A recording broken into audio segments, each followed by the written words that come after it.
জি আপা, আপনার প্রশ্নের জবাবটা আমি যতটুকু পারি সেটা দিচ্ছি। সেটা হচ্ছে, ইরানকে তো নিউক্লিয়ার বোম তারা আমেরিকান ক্যাপিটাল সিটিতে মারার দরকার নেই, ওরা তো রাজধানীতে মারবে না। ইরানের যে ক্যাপাসিটি আছে সেটা পুরো ইউরোপ কভার করে। সুতরাং সেটা কি মধ্যপ্রাচ্যের আমেরিকার যত স্থাপনা আছে সেটা কভার করে না? অবশ্যই কভার করে। এখন কথা হচ্ছে, আমেরিকার এই একজন প্রেসিডেন্ট ডোনাল্ড ট্রাম্প একটা বদ্ধ উন্মাদ, যিনি কিনা কয়েকদিন আগেই ঘোষণা দিলেন যুদ্ধ শেষ। তো যুদ্ধ শেষের নমুনা কি আপনার এই নেভাল ব্লকেড? উনি হরমুজ প্রণালী থেকে, হরমুজ প্রণালীতে যেন জাহাজ চলাচল করতে পারে এবং যুদ্ধটা যেন বন্ধ হয়, এই জন্য উনি বেসিক্যালি চীনে গিয়েছেন। এটা আমেরিকান মূল ধারার পত্রিকার হেডলাইন্স আজকে। সেখানে ট্রাম্প কি করে বলে যে আমি চায়নাতে যাচ্ছি এই কারণে যে আমি কোনো প্রকার যুদ্ধ বন্ধ করতে চাই না? আপনি যুদ্ধের ঘোষণা, বন্ধ ঘোষণা দিয়েছেন কয়েকদিন আগে। কি ঘোষণা দিলেন? কাকে ঘোষণা দিলেন? একটা এরকম মানে ফিকল মাইন্ডেড, এত মানে কি বলবো, আমার আর বলার কিছু নাই। যে কতগুলো কথা আমি বলছি এখন টাচ করবো আপা, আপনি মনোযোগ দিয়ে শুনবেন কাইন্ডলি দর্শকদের জন্য। যে আমেরিকার একজন নামকরা লেফটেন্যান্ট কর্নেল আছে, কর্নেল ডগলাস ম্যাকগ্রেগার। উনি বলেছেন আমেরিকান এই ডোনাল্ড ট্রাম্পের প্রশাসন চিন্তা করছে তারা ডার্ক ইগল বলে একটা হাইপারসনিক মিসাইল আছে, যেটা পারমাণবিক বোমা বহনে সক্ষম, সেটা দিয়ে অ্যাটাক করবে। তো এটাতে আমেরিকার সামরিক বাহিনী এটাতে রাজি হবে কিনা সেটা একটা বড় বিগ কোশ্চেন মার্ক। আর দ্বিতীয়ত, আমেরিকার কিন্তু কোনো বন্ধু বলে এখন কিছু নেই।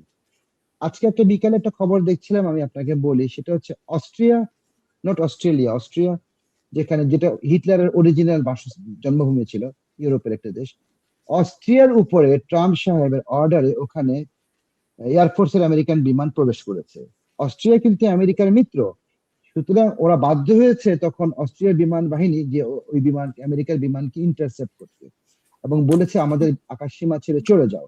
এবং তারা তখন মিউনিকে যে নামে, এবং ট্রাম্প এটার জন্য ওদেরকে ইনডাইরেক্টলি ধমকি টমকিও দিয়েছে। এবং অস্ট্রিয়া কিন্তু এটা নিয়ে খুব হ্যাপি না যে আমাদের পারমিশন ছাড়া আপনারা আমাদের আকাশ সীমা কেন আসবেন। সুতরাং একদিক দিয়ে ইউরোপিয়ান সবাইকে ট্রাম্প খেপাচ্ছে, গ্রিনল্যান্ড থেকে ডেনমার্ককে গ্রিনল্যান্ড নিয়ে খেপিয়েছে, অস্ট্রিয়াকে খেপিয়েছে আজকে। এটা উনি করে কি পাচ্ছেন আমাকে বলেন তো একটু।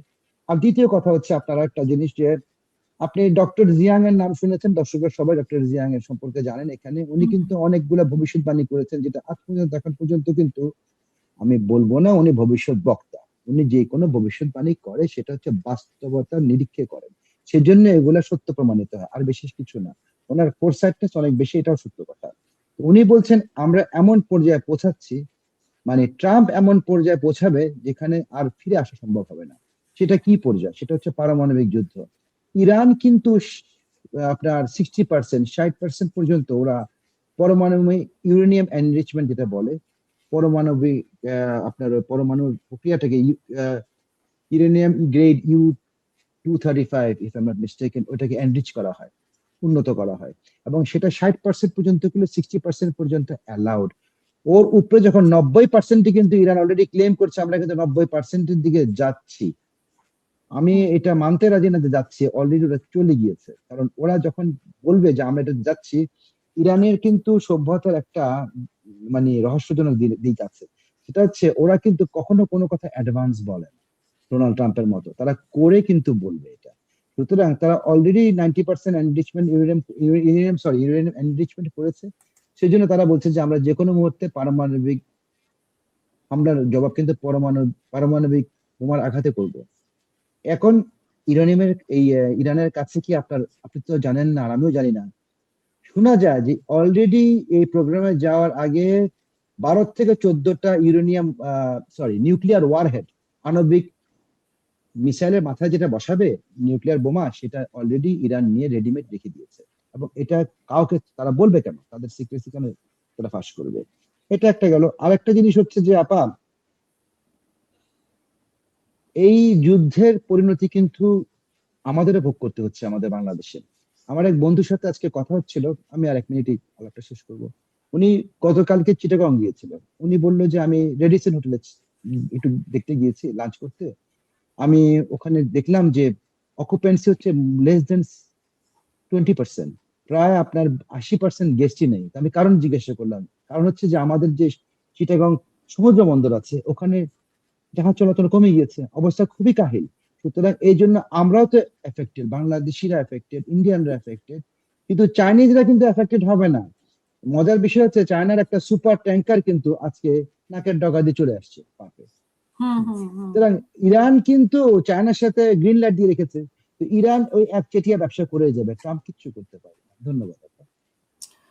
না, আরেকটি তথ্য আপনি দেখেছেন নিশ্চয়ই, গোয়েন্দা তথ্য, জি মার্কিন বলুন। যুক্তরাষ্ট্রের গোয়েন্দা তথ্য। এটা আরো অনেকবার আমরা শুনেছি যে যতই যুদ্ধ হোক না কেন, এই যে এতদিন যুদ্ধ হয়েছে তারপরও 90% সে, ইরানের 90% সে এখনো আংশিক বা পুরোপুরি সচ্ছল। তো সেখানে কিভাবে আবার, পাশাপাশি আরেকটি নিউজে দেখলাম যে যুক্তরাষ্ট্রের অস্ত্র ভান্ডার পুড়িয়ে এসেছে। যদিও অস্ত্রের জন্য তারা আবার নিজেদেরও দোকান খুলেছে, মানে ট্রাম্পের ছেলের মনে হয় অস্ত্রের যে প্রতিষ্ঠান সেটাও তারা খুলেছে। তো সেখানে একটা ব্যবসা আছে। তো সেটা জি যদি 90% সচ্ছল থাকে, তাহলে তো ইরান পুরোপুরি সক্ষমতা আছে। আর অ্যাটম বোমার যে হুমকি ইরান দিয়েছে, তো সেটা যদি করে থাকে তাহলে মধ্যপ্রাচ্যের অবস্থা কি হবে, মধ্যপ্রাচ্যে মার্কিন ঘাঁটিগুলো। জি আপা, সুন্দর প্রশ্ন করেছেন। এটা যেটা আজকে আমি শুনতে পেলাম, একটা নিউজে দেখলামও যে আরব আমিরাত গোপনে কিন্তু ইরানের হামলার ব্যাপারগুলোর ব্যাপারে খুব মানে দে আর ভেরি মাচ অ্যাক্টিভ। তারা খুব মানে পার্টিসিপেন্ট করছে, তারা ফাইন্যান্স করছে, অর্থায়ন করছে আরব আমিরাত। এই মোহাম্মদ বিন জাবের এন্ড মোহাম্মদ বিন সালমান, এই দুজনের উপরে কিন্তু ইরানের বর্তমান প্রশাসন খুবই খেপা। এবং যেটা আমি আজকে একটা কাগজে পড়লাম যে জেনুইন খবর, সেটা হচ্ছে ইরান এমন একটা পর্যায়ে চলে যেতে পারে যে তারা বাধ্যত এই দুইটা রিজিম চেঞ্জ করে ফেলতে পারে। সৌদি আরবের বাদশাকে ফেলে দিতে পারে পাওয়ার থেকে, মোহাম্মদ বিন সালমানকে আর মোহাম্মদ বিন জাবেরকে। কারণ কোনো মতেই এদেরকে থামানো যাচ্ছে না। ইরানের যত আক্রমণগুলো হচ্ছে পরোক্ষে কিন্তু এদের অর্থ, এদের সাহায্য এবং এদের ইন্টেলিজেন্স দ্বারা সবকিছু পরিচালিত হচ্ছে, যেটা খুবই দুঃখজনক। জি আপা, আর হুম আর এই জিনিসটা হচ্ছে, একজন দর্শক প্রশ্ন করেছে এখানে যে 2026 ডোনাল্ড ট্রাম্পের শেষ বছর। অ্যাকচুয়ালি 5ই ডিসেম্বর তো 5ই নভেম্বর মিড টার্ম ইলেকশন আমেরিকাতে। সুতরাং হুম তখন ডোনাল্ড ট্রাম্পের পাশ করার কোনো সম্ভাবনা নেই। কিন্তু আমি যেটা সবসময় টকশোতে বলি, আমেরিকান জনগণ সামনের মাসগুলোতে এই উম্মাদটাকে, এই উম্মাদের উন্মাদনা কতদিন নিবে, যেটাতে সারা হুম। বিশ্ববাসী ভুক্তভোগী হচ্ছে। ধন্যবাদ। জি। ফরাদ ভাই যেহেতু নেই, আমি আরেকটু বলুন। আলোচনা করি। হরমুজ প্রণালী জি। দিয়ে জাহাজ চলাচলে টোল আরোপ করার সুযোগ দেওয়া হবে না, এই ব্যাপারে চীন এবং যুক্তরাষ্ট্র এক, মানে একমত পোষণ করে। তা আপনি কি মনে করেন যে যুক্তরাষ্ট্রের সাথে চীনও এরকম একমত পোষণ, এটা যে ওয়াশিংটন দাবি করে, কিন্তু এটা কি আসলে ঠিক নাকি তারা মিথ্যা কথা বলছে? ওয়াশিংটন, আচ্ছা, আজকে ট্রাম্প একটা নিউজ দেখলাম যে আজকে ট্রাম্প বলছে আমার দেশের যেসব সংবাদ মাধ্যম গুলা সংবাদ প্রচার করে, এর ভিতরে অনেকেই ইরানের ভূয়সী প্রশংসা করছে আর বলছে ইরান এই যুদ্ধে এগিয়ে আছে, তাদের বিরুদ্ধে হুম দেশদ্রোহিতার মামলা আনা উচিত। তাহলে বুঝেন ডোনাল্ড ট্রাম্পের সত্যতা কোথায় কথাবার্তা।